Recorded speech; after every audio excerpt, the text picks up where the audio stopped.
Hello everyone. मुख्य परीक्षा के लिए पेपर 2 उसका पार्ट भी, उसमें बहुत सारे एक्ट हैं, सोशल लेजिस्लेचर हैं।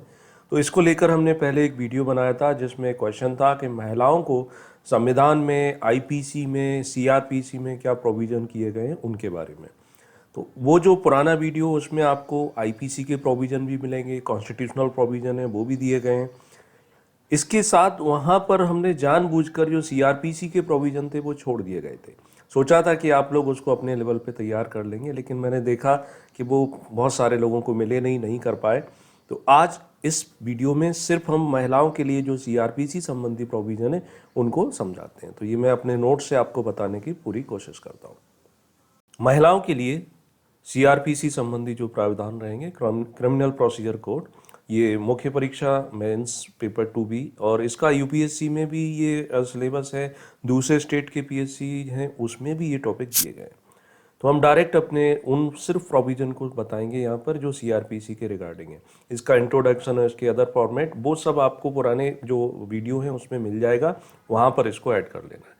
जैसे पहला प्रोविज़न किया गया है कि गवाही के समय निजता की सुरक्षा का अधिकार, यानी जो उसकी राइट टू प्राइवेसी है वो, कि सीआरपीसी का सेक्शन 164 कहता है कि कोई महिला जो रेप पीड़िता है, अब उसका ट्रायल चल रहा है, यानी वहाँ पर कोर्ट में वो सारी फॉर्मेलिटी हो रही है, तो उस महिला को अधिकार है कि वो अपना स्टेटमेंट दर्ज कर सकती है। तो किसके सामने? दंडाधिकारी के सामने दर्ज कर सकती है, वहाँ पर और कोई भी व्यक्ति नहीं होगा। ठीक, इसके अलावा उसको ये भी अधिकार मिला है कि वो किसी पुलिस ऑफिसर के सामने भी अपना स्टेटमेंट दे सकती है, लेकिन जब कोई पुलिस ऑफिसर उसका स्टेटमेंट लेगा तो एक महिला आरक्षक यानी विमेन कांस्टेबल वहाँ जरूर प्रेजेंट रहेगी। और इसके लिए वो किस कंडीशन में कहाँ पर उसको स्टेटमेंट देना है तो वो अपनी सुविधा के हिसाब से ये तय कर सकती है। तो ये सीआरपीसी का एक पहला प्रोविज़न हो गया जो महिलाओं के लिए बनाया गया। दूसरा प्रोविज़न है कि पुलिस एफआईआर लिखने से मना नहीं कर सकती।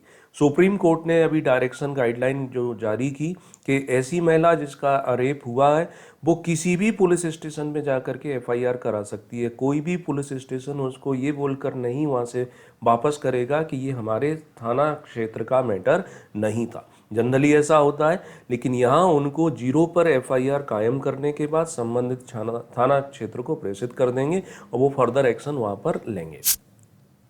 अगला प्रोविजन है महिला की तलाशी यानी सर्च संबंधी प्रोविजन है। तो सीआरपीसी का सेक्शन 51(2) में कहा गया है कि अगर कोई महिला आरोपी है जिस पर आरोप लगाए जाते हैं तो उसकी सर्च लेने का अधिकार सिर्फ महिला को है, वो भी एक डिसेंसी के साथ उसकी तलाशी ले सकती है। पुरुष उसकी तलाशी बिल्कुल भी नहीं ले सकता। इसके अलावा एक और प्रोविजन है कि घर से बाहर आने का अवसर, यानी कोई सीआरपीसी का सेक्शन 47 का 2 क्लॉज ये कहता है कि कोई आरोपी व्यक्ति जिस पर कोई आरोप लगाया गया है और वो किसी महिला के घर में जाके छिप जाता है, तो फिर उसमें अगर उस महिला की या कुछ सोशल परंपराएं हैं, कुछ ऐसे कस्टम्स हैं जो उनको सार्वजनिक रूप से सबके सामने आने से रोकती है, तो फिर पुलिस उस घर में प्रवेश भी नहीं कर सकती और ना ही पुलिस उस घर को तोड़ सकती है। इसके लिए उस पुलिस को प्रॉपर उस महिला को एक नोटिस जारी करना पड़ेगा और उसको इतनी टाइम भी उपलब्ध कराएंगे जिससे वो वहाँ से अपने एक डिसेंसी के साथ हट सकती है।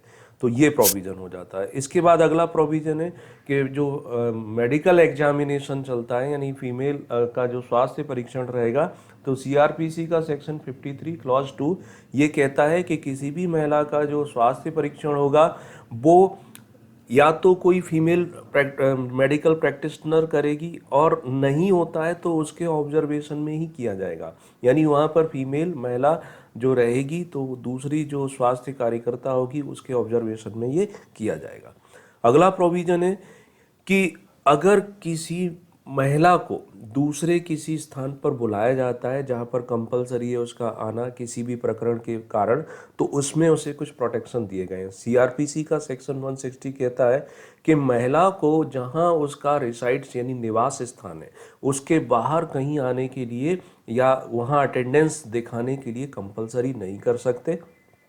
ठीक है, पुलिस अधिकारी जांच कर सकता है, यानी इन्वेस्टिगेशन करेगा, तब इंटेरोगेट करेगा तो उसके लिए कंपलसरी है कि महिला आरक्षक की उपस्थिति में होगा। यदि महिला आरक्षक नहीं है तो उस महिला के फैमिली मेंबर के सामने ही ये सारे इंटेरोगेशन किए जाएंगे, अन्यथा नहीं किए जाएंगे।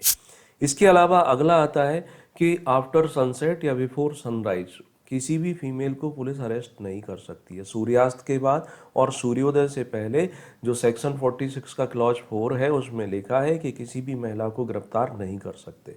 लेकिन अगर कुछ ऐसी विशेष परिस्थितियां बनती हैं तो ऑन द रिटन रिपोर्ट, और उसमें भी फीमेल ऑफिसर होगी पुलिस की, और वो भी फर्स्ट क्लास जुडिशियल मजिस्ट्रेट से पहले से उसको परमिशन लेना पड़ेगी, तब वो उसको अरेस्ट कर सकती है, अन्यथा उसको अरेस्ट करने का कोई भी अधिकार नहीं दिया गया है। अगला प्रोविजन किया गया है, कुछ टाइम लिमिट संबंधी प्रोटेक्शंस दिए गए हैं कि अगर किसी महिला का मॉलेस्टन हुआ या उसका रेप हुआ है तो उसके संबंध में वो एफआईआर कराती है तो कोई भी पुलिस स्टेशन उसकी एफआईआर लिखने से मना नहीं कर सकता। और ये केस कितने ही साल पुराना क्यों ना हो, जहाँ पर ऐसा लगता है कि उसके संबंध में अब एविडेंस नहीं मिलते तो भी उसको एफआईआर लिखने से डिनाई नहीं किया जा सकता, राइट। इसके बाद अगला है कि जो उनकी पहचान यानी आइडेंटिटी को प्रोटेक्ट करने संबंधी, कि रेप पीड़िता की पहचान किसी भी स्थिति में उसको पब्लिक नहीं कर सकते, सार्वजनिक रूप से नहीं बता सकते, और ऐसा अगर कोई करता है तो ये भी पनिशेबल ऑफेंस माना जाता है। जैसे न्यूज़पेपर में छाप दी न्यूज या उसका फोटो दे दिया, उसका रियल नाम दे दिया या उसका प्लेस बता दिया, तो ये उसके एक प्रकार से निजता के अधिकार का हनन माना जाता है। इसके अलावा रेप के केसेस में डॉक्टर की जो रिपोर्ट रहती है वो फाइनल प्रूफ नहीं मानी जाएगी कि उसके साथ रेप हुआ या नहीं हुआ।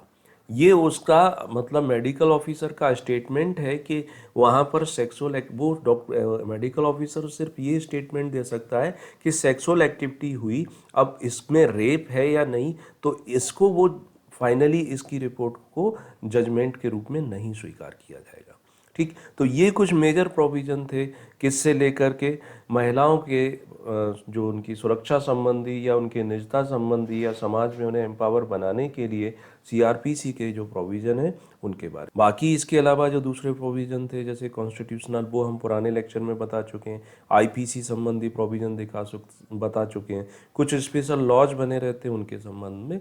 तो ये ओवरऑल वो पार्ट था जो छूट गया था। होप आपको ये वीडियो सही लगा होगा, पसंद आया होगा, तो आप इसे लाइक करें, अपने दोस्तों के साथ शेयर करें, इसके नोट्स बना सकते हैं, इसका पीडीएफ भी आप ले सकते हैं, बट वो पेड रहेगा। Thank you.